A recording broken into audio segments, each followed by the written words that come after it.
Ketika muncul virus COVID dengan gejala baru seperti gejala mood berubah jadi galak, ada yang jadi depresi, ada yang mencret-mencret, dan banyak gejala baru lagi karena efek COVID. Dunia terkaget-kaget lagi. Dan kita, masyarakat kecil, berkata dalam hati, ini ada apa lagi sih? Penipuan lagi, hoax, propaganda globalis, atau virusnya mutan, atau ciptaan man-made yang baru untuk mengendalikan dunia agar 500 juta manusia menjadi pengangguran, seperti gosip penggemar teori konspirasi berkata. Lalu solusinya apapun itu, ya bagaimana? Membaca informasi ini, pikiran saya teringat beberapa buku bacaan baru teman semasa work from home seperti The Origins, tentang asal-muasal, juga buku tentang bioengineering, tentang algoritma teknologi, langsung melintas di pikiran saya dengan cepat. Di sisi lain, hal ini menyambung cerita kita dulu tentang informasi-informasi sebelum ini di mana saya mengatakan global ekonomi di reset atau di restart. Dunia bergeser. Siapa yang mau meriset dunia ini semua?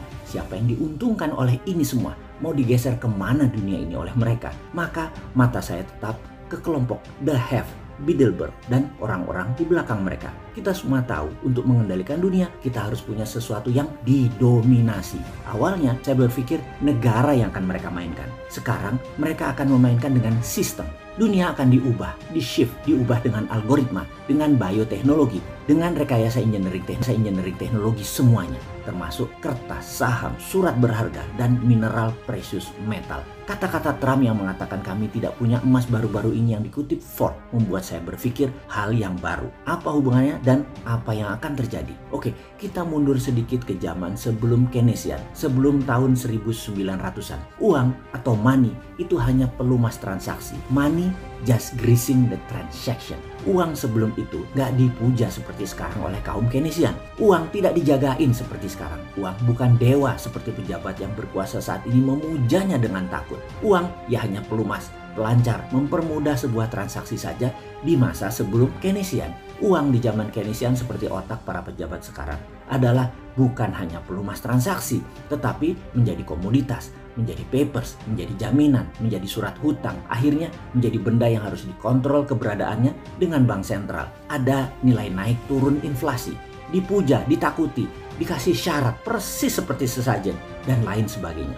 Uang mendadak ada rumus fisikanya, uang mendadak menjadi ada rumus matematikanya. Uang bukan lagi pendukung sektor real, uang bukan pendukung sektor produksi, uang bukan kebutuhan pasar, namun uang saat ini bisa nggak ada urusan dengan sektor real. Mau angin kek, mau perang kek, mau penyakit kek, apa saja uang adalah solusinya.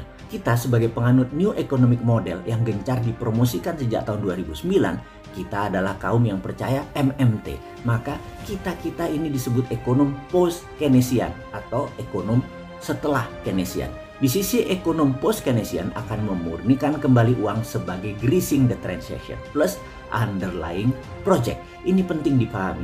Kita ini ekonominya post-Keynesian. Kita ini mazhabnya Hudsonian.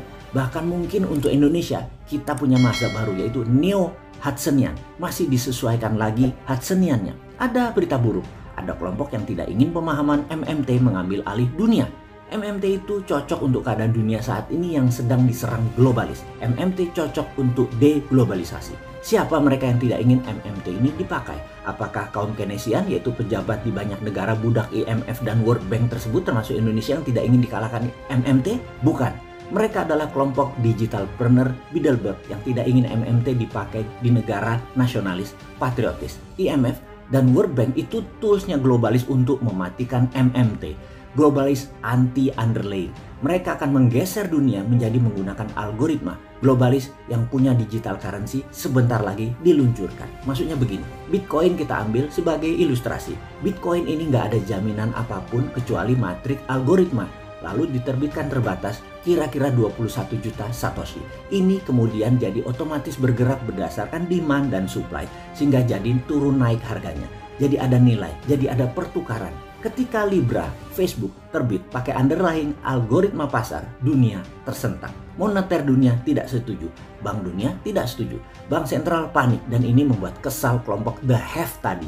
Inilah mengapa sejak 2018 mereka getem-getem ingin bergerak dan merekayasa tatanan dunia baru tanpa negara, namun mereka belum bisa bergerak. Mereka shadow, mereka akan mengontrol digital dunia ini. Bilderberg itu mengkonsolidate IG, FB, Google, YouTube, TikTok, Twitter, Amazon, Alibaba, dan panjang lagi list teknologi yang tidak akan selesai 20 lembar tulisan mungkin. Makanya, seperti dalam informasi sebelum-sebelum ini, untuk globalis merubah sistem harus mendekopling masa lalu dan masa ini. Seperti dunia sebelum Perang Dunia Pertama dengan sistem kolonialismenya. Setelah dunia berubah total, lalu antara setelah Perang Dunia Pertama sampai Perang Dunia Kedua, dunia menjadi beda setelah Perang Dunia Kedua. Seperti yang kita alami saat ini.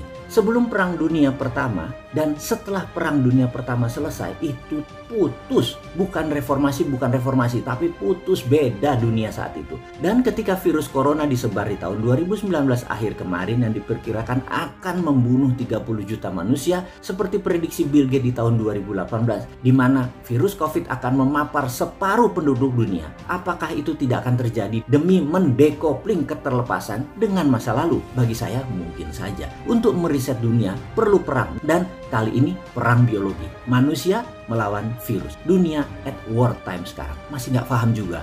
Masih perlu IMF. Masih cari utangan, masih mikirin ekonomi. Ini survival mode. Kalau Anda pejabat sekarang, pikirkan survival of the nation. Virus merubah dunia. Bioengineering teknologi merubah dunia. Dunia ke depan mata uangnya tidak perlu precious metal lagi, tapi mereka akan memakai algoritma. Dunia ke depan dikendalikan pemegang teknologi berbasis algoritma konsolidasi dan bioengineering.